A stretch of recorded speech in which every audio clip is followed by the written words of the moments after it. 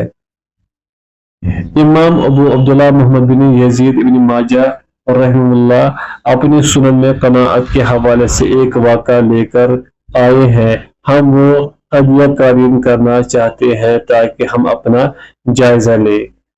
سیدنا انس رضی اللہ عنہ بیان کرتے ہیں کہ سلمان فارسی رضی اللہ عنہ بیمار ہو گئے۔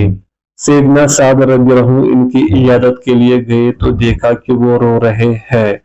سعد رضی اللہ عنہ نے انہیں فرمایا، بھائی جان آپ کیوں رو رہے ہیں؟ کیا آپ رسول اللہ صلی اللہ علیہ وسلم کے ساتھ نہیں رہے؟ کیا آپ نے فلاں کام نہیں کیا، فلاں کارنامہ سر انجام نہیں دیا؟ سیدنا سلمان فارسی رضی اللہ عنہ نے فرمایا، میں 2 چیزوں میں سے کسی ایک پر بھی نہیں رو رہا، میں نہ دنیا کی چھوٹنے کی وجہ سے روتا ہوں اور نہ آخرت کو ناپسند کرتے ہوئے، لیکن اس لیے رو رہا ہوں کہ رسول اللہ صلی اللہ علیہ وسلم نے مجھ سے ایک وعدہ لیا تھا اور میرا خیال ہے کہ میں نے اس سے تجاوز کیا ہے۔ انہوں نے کہا، آپ سے کیا وعدہ لیا تھا؟ فرمایا، آپ نے مجھ سے فرمایا تھا تم میں سے کسی کو اتنا کچھ کافی ہوتا ہے جتنا مسافر کا زادرہ ہے۔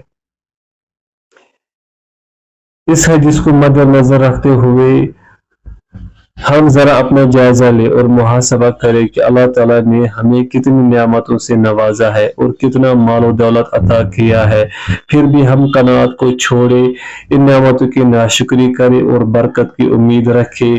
ایسا ممکن نہیں ہے۔ برکت کے حصول کے لیے جہاں دوسرے ذرائع استعمال کرنے ہیں وہاں قناعت کو اپنے ہاتھ سے نہ جانے دے۔ دیکھیں صحابی رسول سیدنا سلمان فارسی رضی اللہ عنہ کے پاس دنیا کا تھوڑا بہت مال جمع ہوا تو انہیں فکر لاحق ہوئی کہ کہیں میں نے رسول اللہ صلی اللہ علیہ وسلم سے کی ہوئی وعدہ کی خلاف ورزی تو نہیں کی۔ اللہ تعالیٰ سے دعا ہے کہ رب کریم ہمیں ان 10 اسباب و اعمال